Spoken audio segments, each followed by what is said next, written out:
Son ya las 11 de la noche del lunes 20 de mayo de 2019 y seguimos compartiendo con ustedes a título de aporte el camino propuesto por la Escuela Superior Peronista, en este caso ya en el encuentro número 14 referido a la segunda materia del cuarto apartado de dicho plan, que se refiere a la teoría, formas y técnicas de ejecución de la doctrina peronista.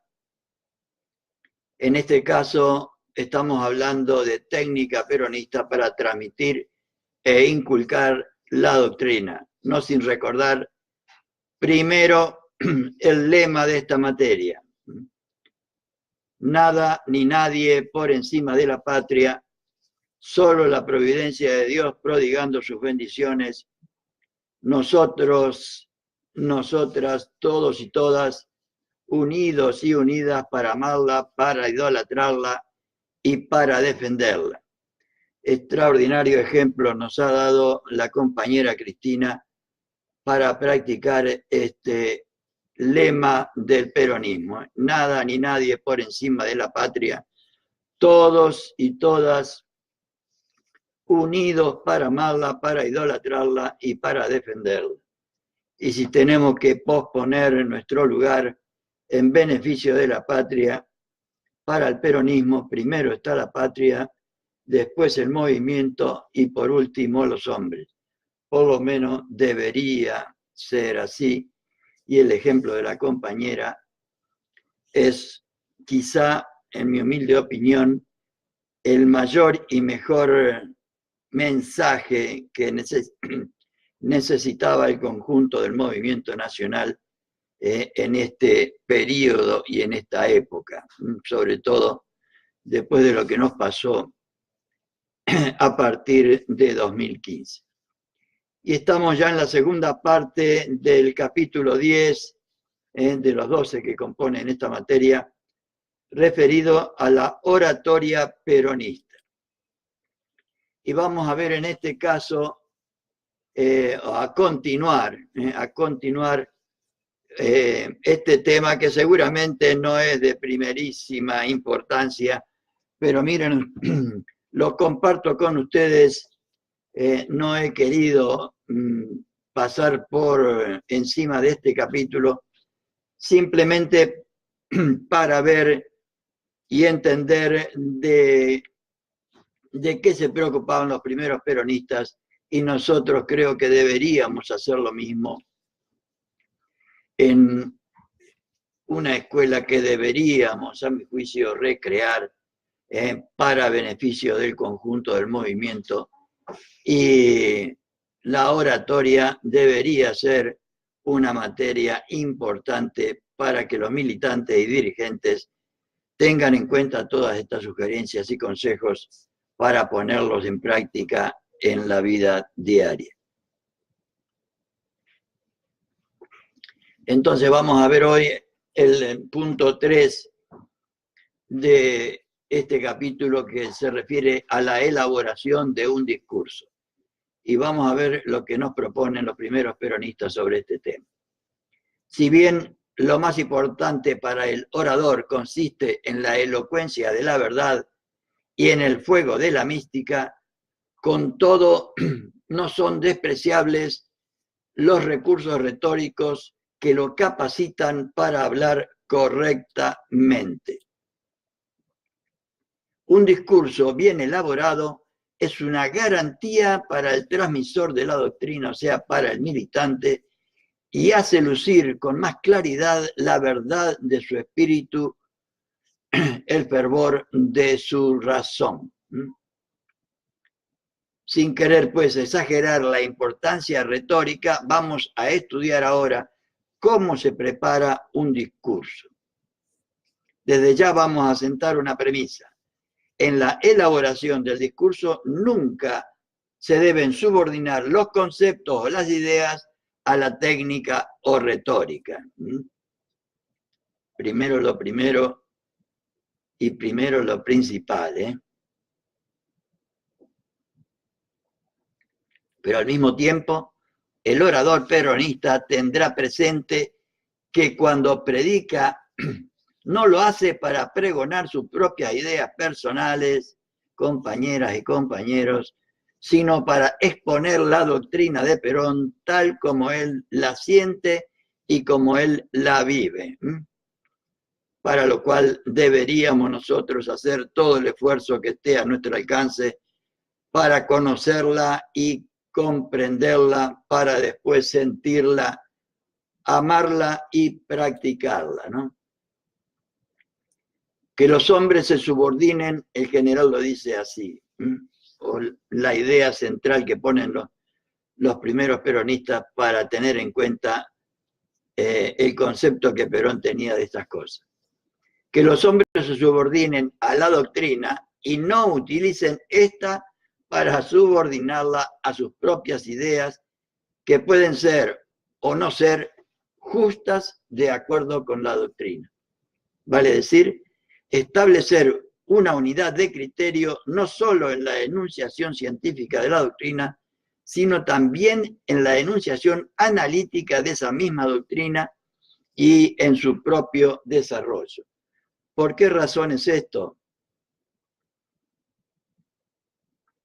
Está diciendo que no le metamos ideas propias a la doctrina peronista, aunque sí él habla de la actualización doctrinaria desde el movimiento, pero habla de, como dice acá, que los hombres se subordinen a la doctrina y no utilicen esta para subordinarla a sus propias ideas, que pueden ser o no ser justas de acuerdo a la doctrina. Porque la doctrina para Perón, lo expliqué muchas veces, pero lo repito de nuevo, para Perón la República Argentina, nuestro país, nuestro pueblo, para él es una sola organización. Y para él la doctrina constituye lo que existe en toda organización, el elemento espiritual y el elemento material. La doctrina para Perón es el elemento espiritual, o sea, la unidad en las ideas para que todos los integrantes de la organización busquen la finalidad suprema que tiene esa organización. Y por lo tanto no se puede andar cambiándola porque sí, sustituyéndola por las ideas propias. Porque, por ejemplo, en el peronismo, la finalidad suprema es la felicidad del pueblo y la grandeza de la patria a través de la justicia social, la independencia económica y la soberanía política, tratando de armonizar siempre los valores materiales con los espirituales y los derechos del individuo con los derechos de la sociedad. Y cada uno de esas ideas tiene un sentido particular que deberíamos conocer y no deberíamos tergiversar. Deberíamos conocer profundamente y no tergiversarla de acuerdo a nuestra conveniencia. Explicar la forma práctica de realizar la enunciación científica, la enunciación analítica y el desarrollo teórico de la doctrina son el objeto de los párrafos subsiguientes, o sea, de los que siguen. Explicar la forma práctica de realizar la enunciación científica, la enunciación analítica y el desarrollo retórico de la doctrina son el objeto de lo que vamos a ver a continuación. Entonces vamos a ver diversos pasos en la elaboración de un discurso. 3 son los principales pasos que debe dar el orador al preparar un discurso. Al preparar un discurso. Primero, selección del argumento o tema elemental. Segundo, la concepción, forma interna o presentación del mismo. Y tercero, la elocución, o sea, o forma externa o redacción. Vamos a ver cada uno de ellos. La selección del argumento o tema. El sentido común enseña que antes de hablar hay que pensar previamente acerca del tema que se va a desarrollar, cosa que no siempre realizamos con el debido detenimiento y con la debida preparación. Este tema tiene que ser seleccionado de acuerdo, en primer lugar, con la capacidad de conocimiento del orador, desde ya. En segundo lugar, con la capacidad y conocimiento de los oyentes, adaptándonos a la capacidad y conocimiento de los oyentes. Y en tercer lugar, con las necesidades de tiempo y del lugar en que se está hablando, claro. El tiempo que tenemos y el lugar donde estamos con los compañeros y compañeras a quienes dirigimos el mensaje. Las tres cosas que deberíamos tener en cuenta: capacidad y conocimiento del orador, capacidad y conocimiento de los oyentes y necesidades de tiempo y lugar en el que se está hablando. Una cosa es hablar en una unidad básica, otra cosa es hablar en un centro cultural, otra cosa es hablar en una universidad. Es así nomás. Para los peronistas, la selección del tema resulta facilitada, puesto que siempre se trata de exponer un tópico inherente a la doctrina de Perón. Por la importancia que tiene, jamás se debe perder de vista que en el desarrollo del discurso hay que exponer una idea central única. Un consejo importantísimo. Cuando se expone hay que elegir una idea central única y desarrollarla.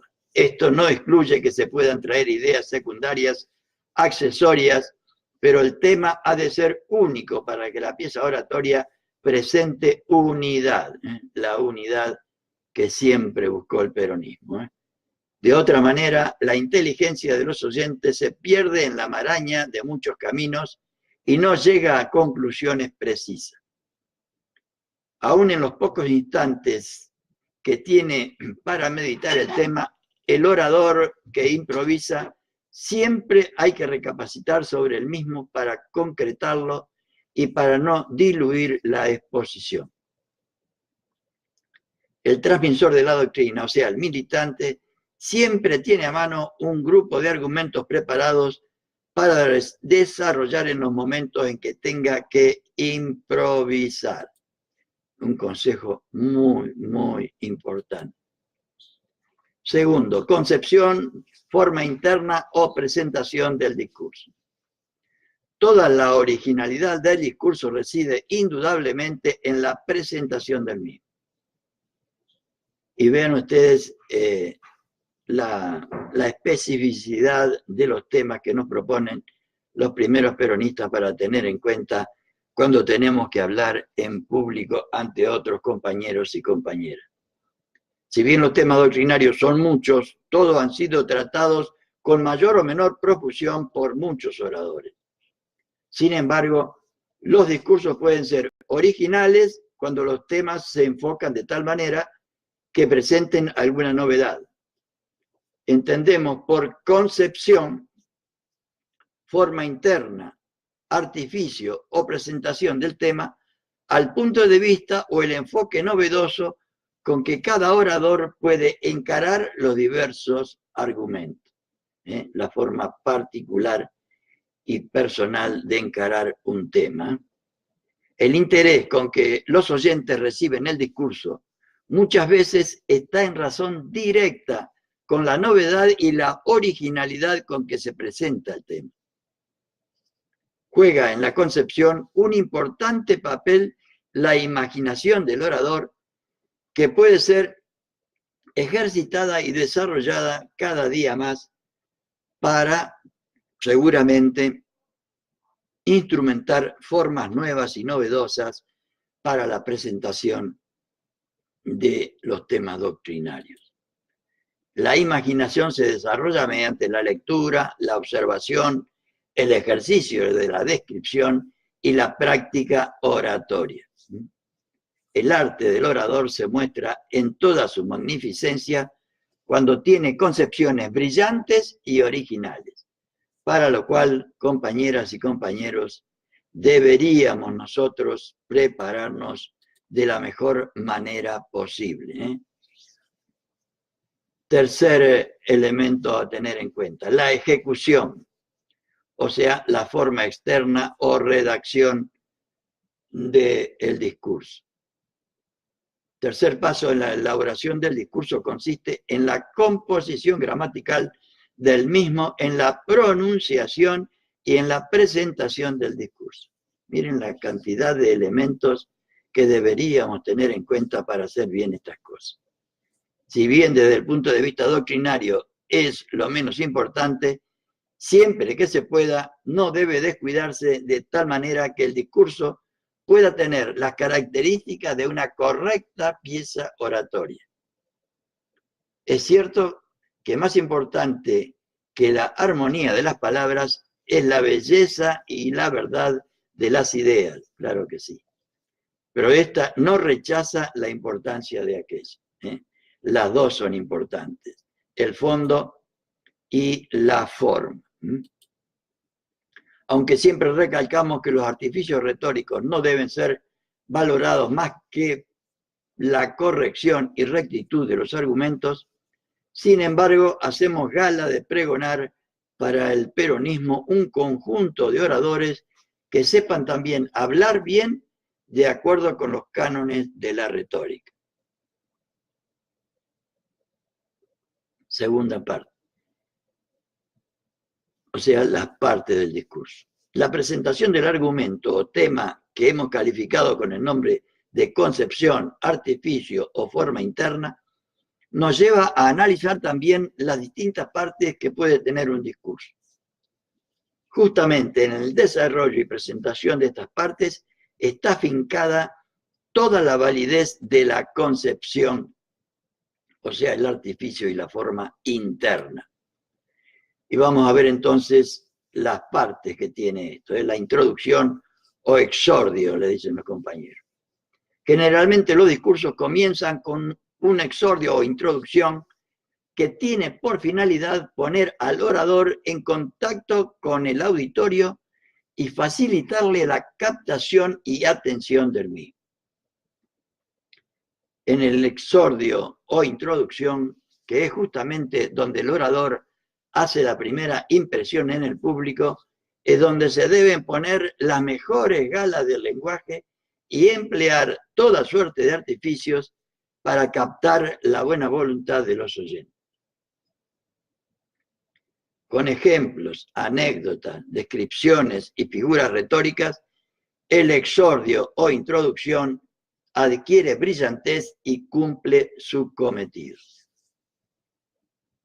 Para que el discurso mantenga la unidad, el exordio o introducción debe lógicamente estar de acuerdo con el sentido general de la pieza oratoria. No es imprescindible que los exordios o introducciones sean extensas. A veces pocas palabras o una sola frase bastan al orador para introducirse en el tema. El criterio de cada uno, la mayor o menor facilidad de palabra o el tiempo de que se disponga son las mejores reglas para dictaminar acerca de la extensión del exordio. Pero siempre hay que tener mesura para evitar que la introducción disminuya la importancia de otras partes primordiales del discurso. En general, se puede afirmar que un exordio o introducción interesante adaptado al tema implica el 50% de la eficacia de un discurso. Segundo, división o planteo. Muy importante es esta regla de retórica. Consiste en presentar al oyente inmediatamente después del exordio o introducción una breve síntesis sinóptica del tema que se va a tratar, dividiéndolo en partes y dosificándolo de acuerdo con las necesidades.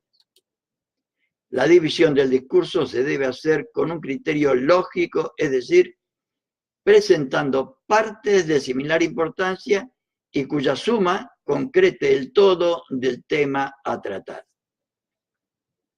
Una deficiencia en esta materia puede dejar graves lagunas en el desarrollo del discurso. Pero tan importante como la división completa es realizar una división en partes de igual importancia y jerarquía. El criterio para hacer esta división será dado justamente por la concepción o punto de vista desde el cual se trata el tema general. Tercera parte es la argumentación o desarrollo.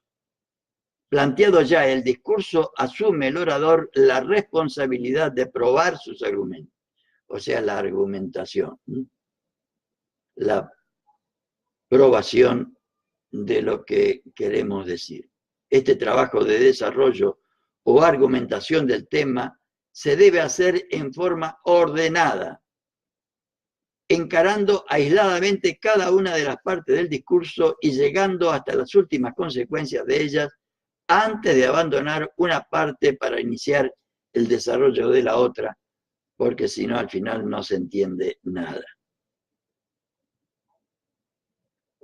Este es el momento más importante del discurso, porque aquí se fundamenta con razones la tesis sostenida y se muestra la verdad de las concepciones sustentadas por el orador.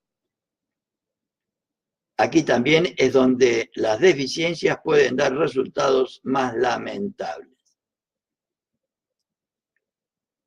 En párrafo aparte analizaremos los elementos y técnicas de la argumentación. Por último, el epílogo o peroración final, peroración me decían.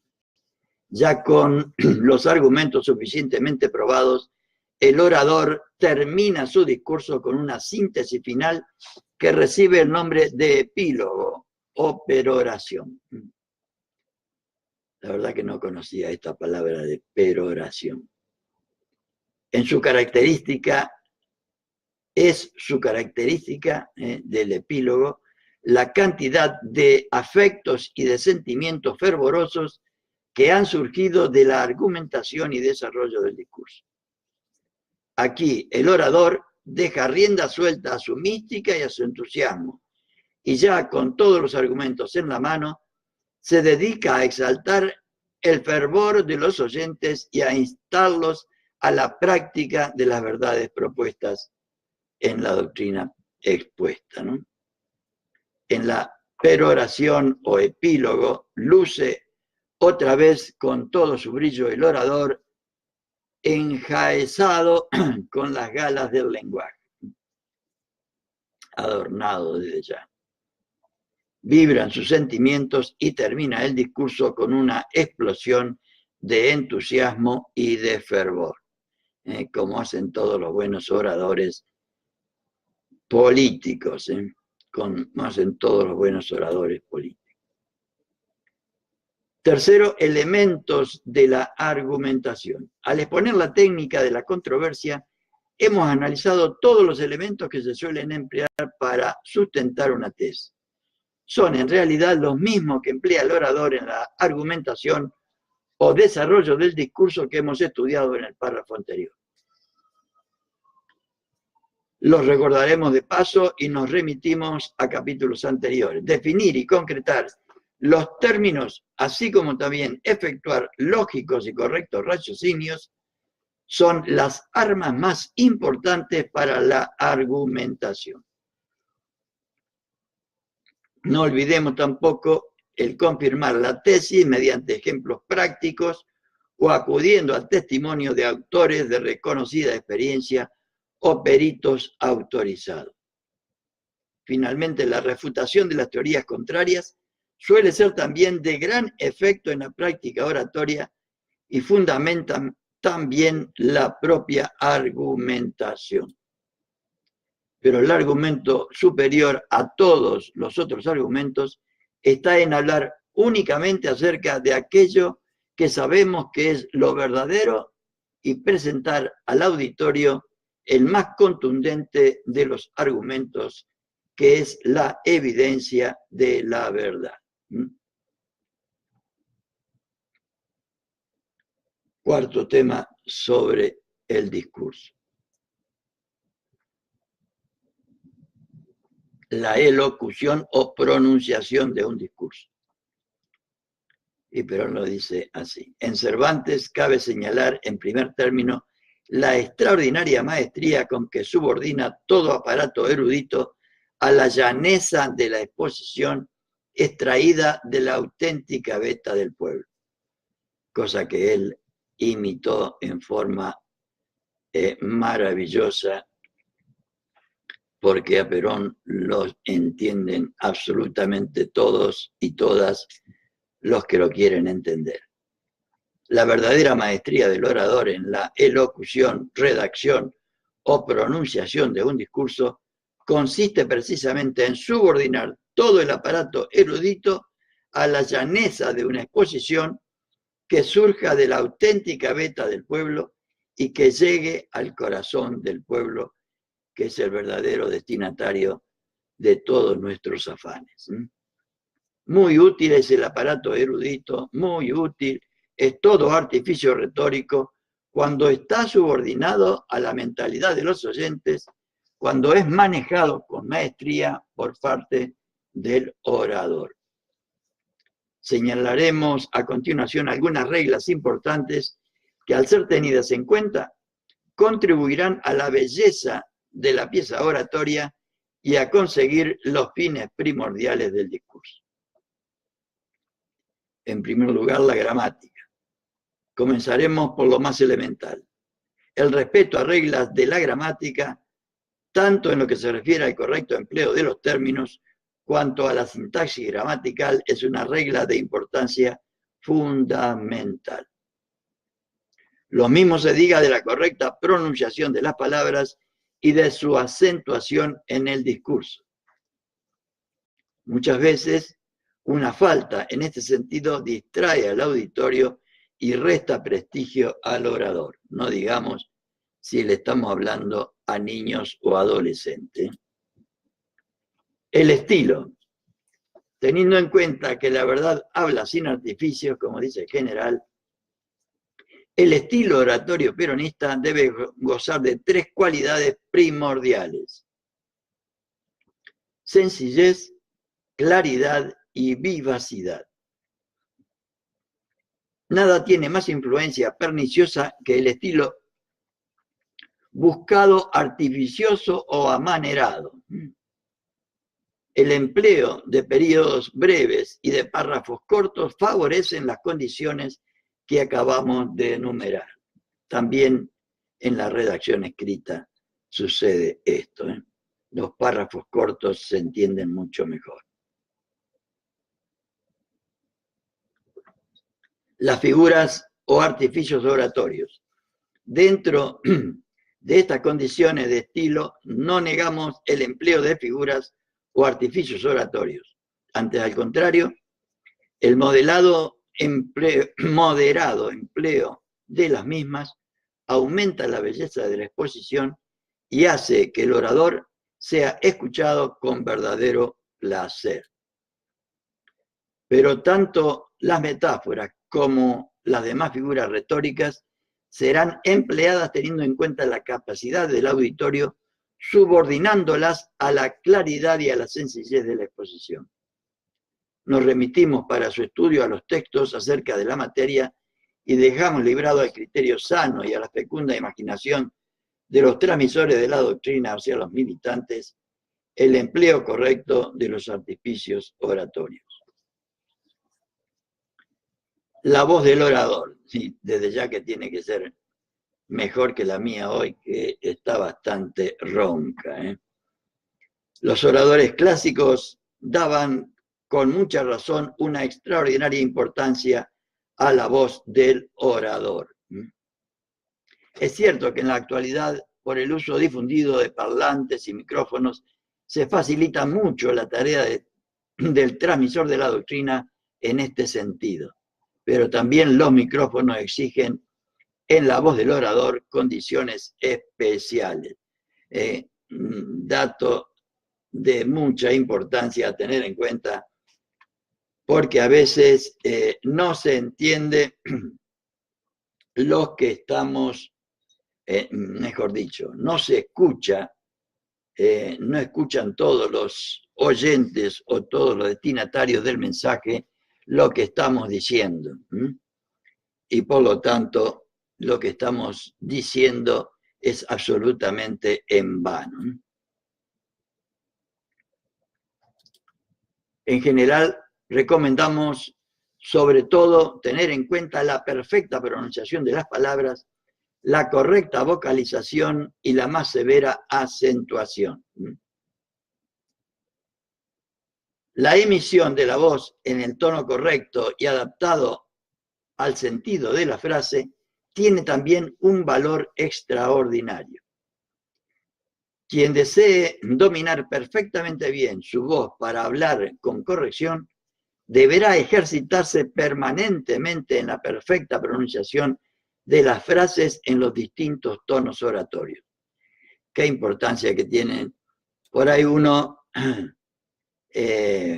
considera, o algunos por ahí consideran que todos estos elementos son superficiales, y creo que si lo tomáramos en serio, y sobre todo desde la juventud, y nos pusiéramos a practicar bien estos ejercicios de oratoria, serían realmente valiosos y útiles en nuestra vida militante.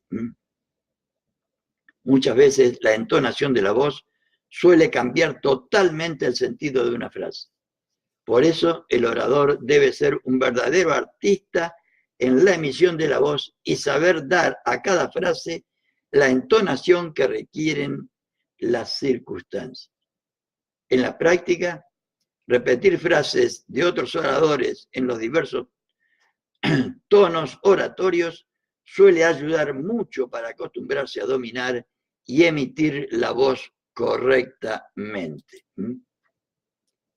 Por otro lado, también los gestos y los ademanes, como regla general e irrevocable, estableceremos que todas y cada uno de los gestos del orador deben ser dignos y adaptados al tema que aborda, desde ya. Todo gesto intempestivo y fuera de lugar implica distracción por parte del auditorio y puede caer en ridículo. El ejercicio y la crítica harán que el orador aprenda a manejar sus gestos con dignidad y corrección. Es preferible no hacer ademanes antes que hacerlos mal, pero es fácil presentar congruencia y belleza en los gestos cuando ellos se presentan con naturalidad.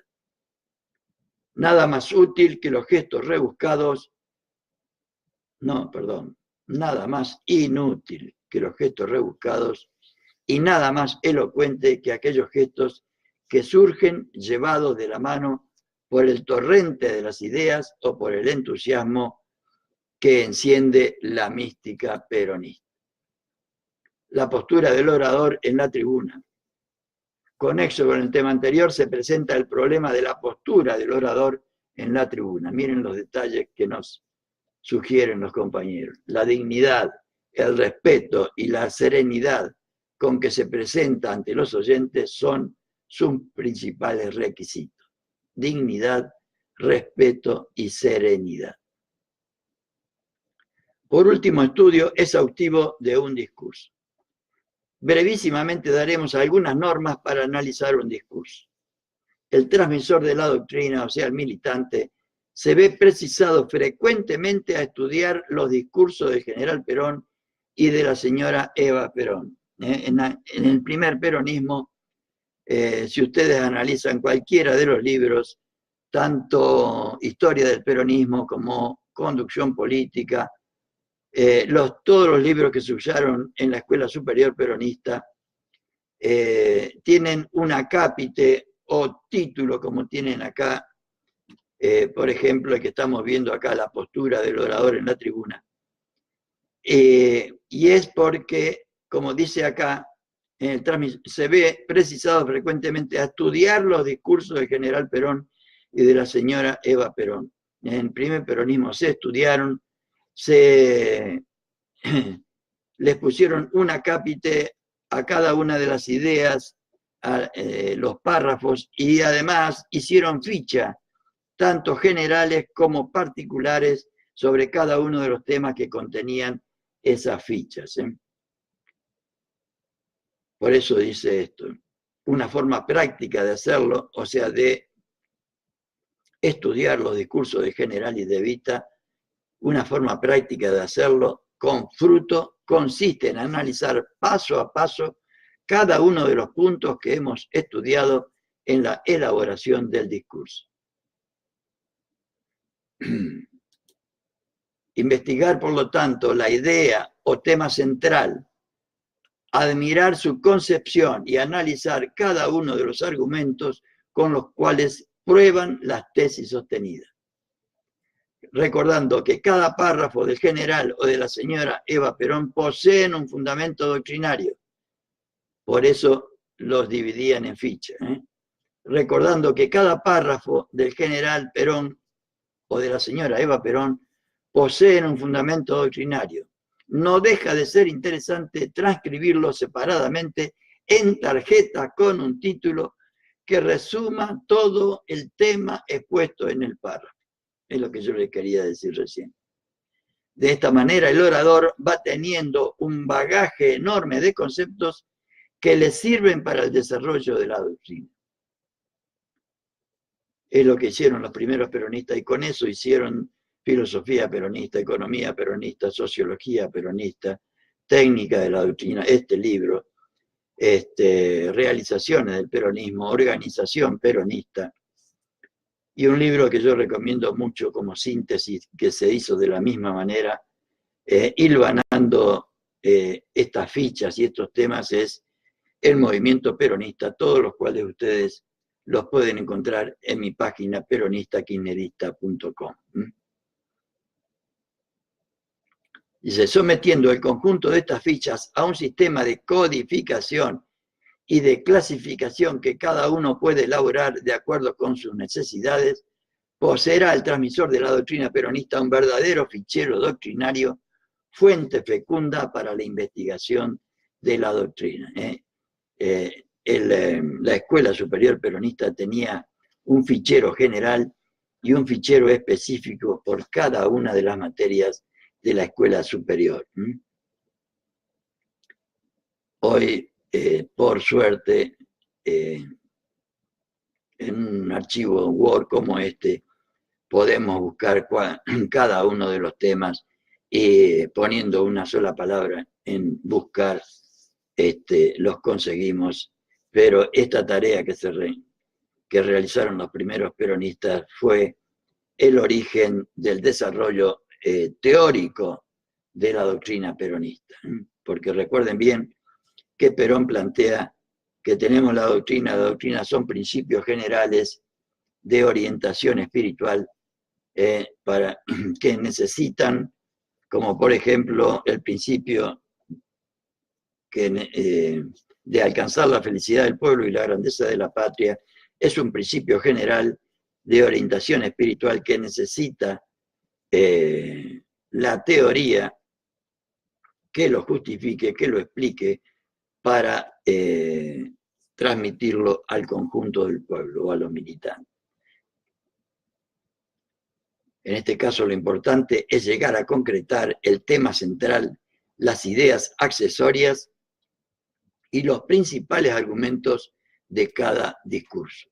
Además, se impone confrontar un discurso de Perón con otro, de tal manera que dicha confrontación lleve a comprender integralmente cuáles son las ideas del general en cada uno de los temas doctrinarios. Es lo que yo le estaba queriendo decir. Es lo que hicieron los primeros peronistas y con eso hicieron toda la teoría que explica a la doctrina peronista. Además se impone confrontar un discurso de Perón con otro, de tal manera que dicha confrontación lleve a comprender integralmente cuáles son las ideas del general en cada uno de los temas doctrinarios. Este trabajo, más que guiado por una técnica de análisis y codificación, debe estar conducido por el espíritu peronista y por el cariño con que debemos recibir y estudiar todas las palabras de Perón. Y con esto, compañeras y compañeros, terminamos el tema del discurso. Para la próxima semana, entrar ya al anteúltimo capítulo, que son las realizaciones del peronismo, las realizaciones peronistas que nos indican el concepto y objeto de las realizaciones como medio de transmisión de la doctrina. Mejor que decir es hacer la importancia doctrinaria de las realizaciones, el arte peronista, concepto y objeto del arte peronista, surge de la auténtica beta del pueblo, está dirigida al pueblo. Característica del arte peronista es simple, práctico, popular, argentino y universal, profundamente cristiano y profundamente humanista. Requisitos propios del artista peronista, o sea, conocimiento de sí mismo, conocimiento del pueblo y conocimiento de la técnica. Y por último, el arte como medio de transmisión de la doctrina peronista. Vía inductiva, o sea, de la forma externa a la doctrina, y la vía deductiva de la doctrina a la forma externa. Y con esto, compañeras y compañeros, les deseo muy buenas noches y espero que este tema, aunque no de fundamental importancia para la comprensión de la doctrina, nos sirva a todos para, como decía hoy nuestro nuevo candidato a presidente, para que volvamos cada día mejores. Muy buenas noches a todos y a todas, y será hasta cualquier momento.